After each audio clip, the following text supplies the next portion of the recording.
Maayong adlaw kanatong tanan diha sa atong sulit nga followers og sa atong mga viewers og sa mga tanan nga makita ani nga video palihog nga nang kog share. So this is it mga idol, mao na ni ang pinaka hinihintay nating lahat, no? Ang graduation sa kuang anak nga si Ate Mimi karong adlaw. So karong adlaw mga idol, paingon na mig eskwelahan kay lagi tambungan na mo ang unang graduation sa kuang anak, isip nakahuman sa iyang unang ang-ang sa iyang pag-eskwela makabot na iyang mga pangandoy.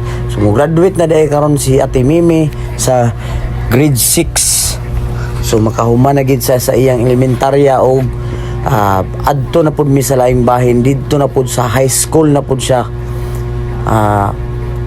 Didto na pud siya mag kumbati para makabot na iyang mga pangandoy aron makabot ang iyang gustong kurso nga makuha.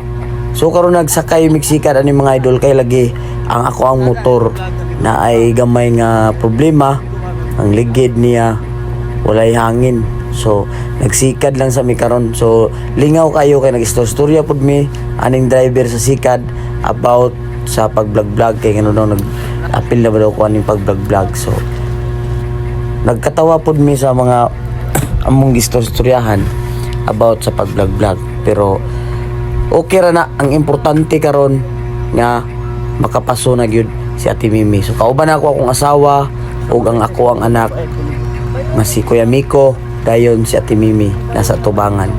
So paingon na mi ani sa eskwelahan. Pag abot na mo sa eskwelahan mga idol, wala na mi naglangay, nagpalit na dayon mi og garland. Isa lang yun ni kabuok taon among napalit nga garland kay mao ra gid ni among kwarta. Unya ang importante nga masablayan nato siya garland. Dayon paggawas niya human sa iyang paso unyang taod-taod. So pasulod na mi ani sa eskwelahan mga idol. Abi ninyo ang mga idol, grabe ka excited sa akong anak ug labi na sa among mga ginikanan. Excited kay mi nga mupaso na ang amuang anak. Walang mi nagdahom, no?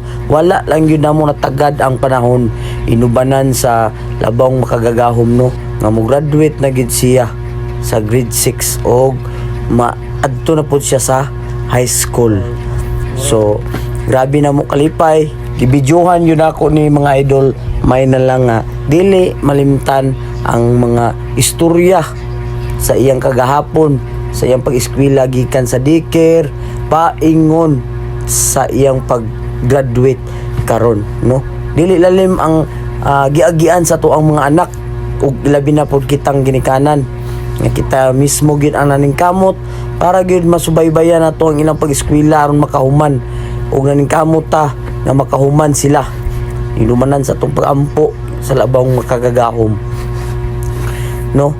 So dili pod pasalamat po ko ani akong asawa pod kay perti pod kay siya mo atiman sa akong mga anak, sa among mga anak aron lang gyud nga makalampos sa pag-eskwela mo matag kadlawon maghikay bisan siguro kuan kaing lawas, hago kaing lawas, pero maningkamot yun og mata og kadlawon aron lutuan sa mga ayong sudan aron makabalon og makakaon ng estudyante matag adlaw. So karon nadawat na ginamo ang gibalos sa mong anak nga mo graduate na gid siya sa grade 6. So grabe niya kalipay kay naagid mi mga ginikanan nagsubaybay sa iya ha. Siya pod naapod malipayon pod siya kay lagi mo graduate na siya sa iyang grade 6. So sayo kay mi dire mga idol kay mo lagi excited mong gikaayo kay first time makagraduate gyud ato anak sa grade 6. So medyo excited kayo, sumalipayon kay mi og dire nag-opening na nagkanta sa Bayang Magili Lupang Nirang, dayon iubanan sa pag-ampo sa mga ni-graduate karon. So makakuan tandog kay sa kasing-kasing, no? Ang ilang gikanta nga pag-ampo about sa ato ang labang makagagahom, no? Pagpasalamat sa ilang naabot karon nga special nga adlaw para sa ilaha. o ilabi na pod sa mga ginikanan. Ubay-ubay gid pod ang mga ginikanan nga nanambong dinhi, og pasalamat pud ta sa mga teachers og sa mga sa principals diri sa Puntod Elementary School, no. Dili ni basta-basta. Og diri mga idol, this is it na gyud mga idol, kay nagdawat na gyud sila sa ilang diploma. Mura ba og kanang og sayuta pa nagdawat na ka sa imong titulo, isip ni graduate ka ani nga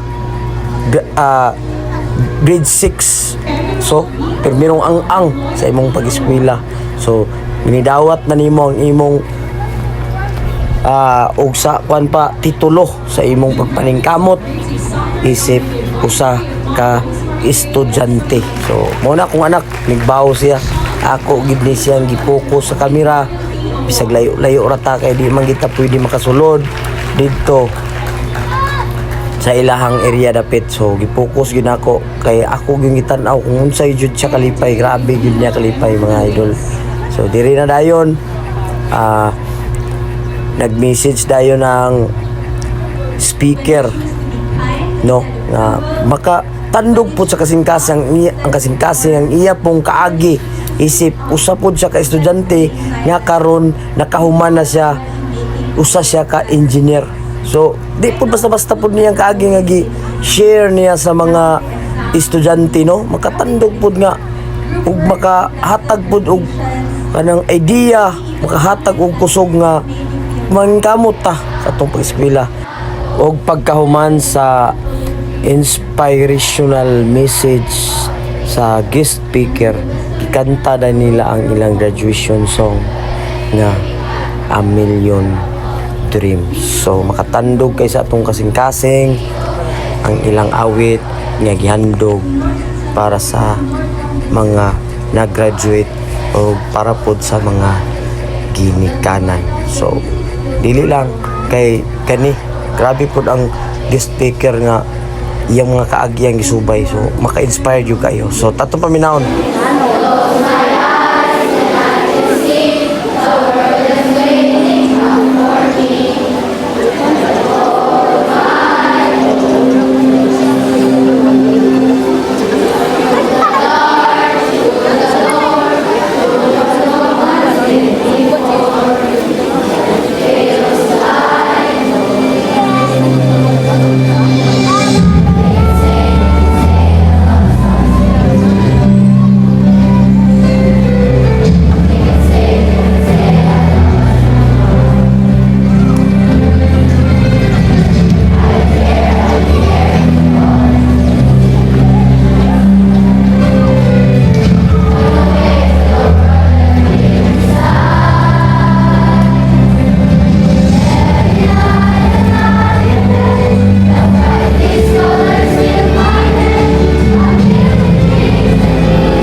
Grabe.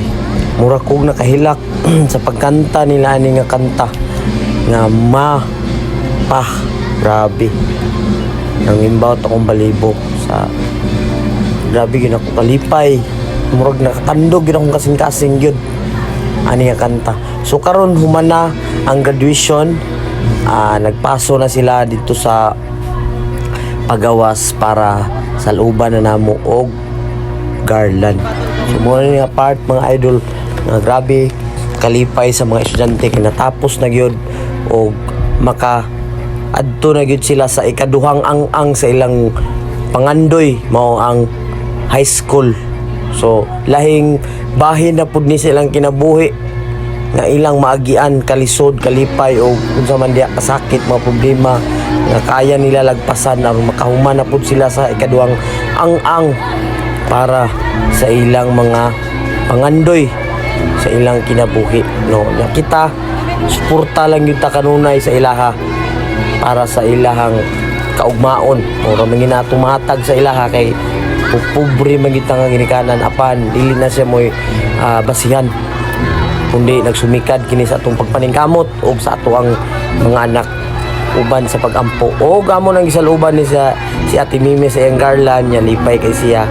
Tuyok-tuyok mong pinangita ay siya dito sa gawas kami ni anhin na misulod niya nawa po siya amo na pong gipangita nagkita agin mi. So daghang salamat sa inyong pagtanaw sa ako ang video, no. So daghang salamat yung kayo. So di graduate na gyud ako ang anak. Salamat kayo sa Ginoo.